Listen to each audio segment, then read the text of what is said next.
hai chú chơi chơi nè chú nó là một tung ơi cho tay trở nó sắp bắt là một tung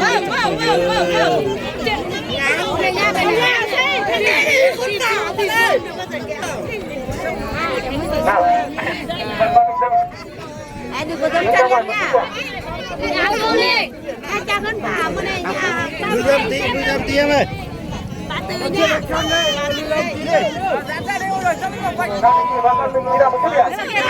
đây yên tâm đi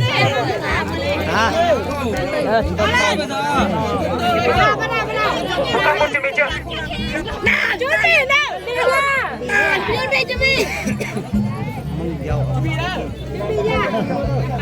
nó là chú thì lâu thì trời trần đất cho anh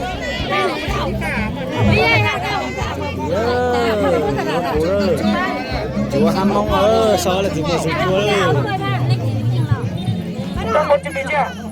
ơi rồi xong cửa em không có tạm mời em không hai đội chuẩn bị nghe lệnh trọng tài chuẩn bị thi đấu ạ. nhanh rồi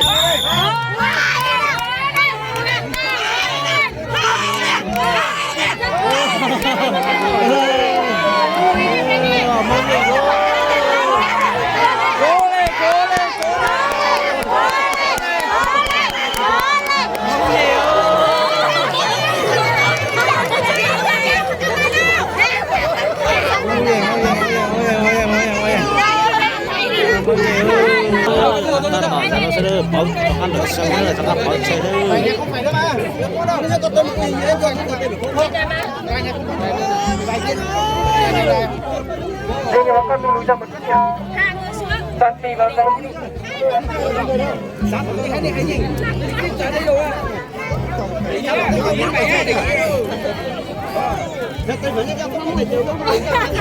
Đó là bị tốt rồi. Không không, là tốt là tốt.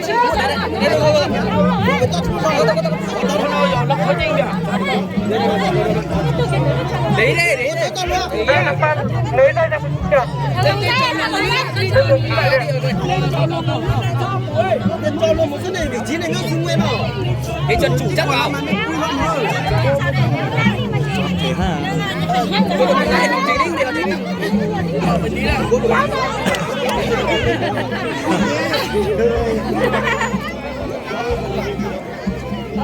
Có chủ nhá. Lấy gì lý á? Tay thẳng nhá. Tay thẳng nhá. cố lên chúa sao lại một thì tay tên tay la hết gì hả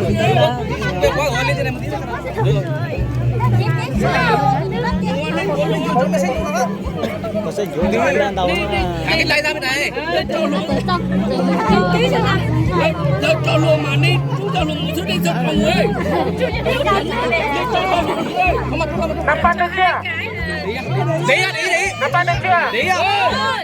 Ngoài kia một chút kìa mà lên mà đâu. chỗ sẽ đi Đi.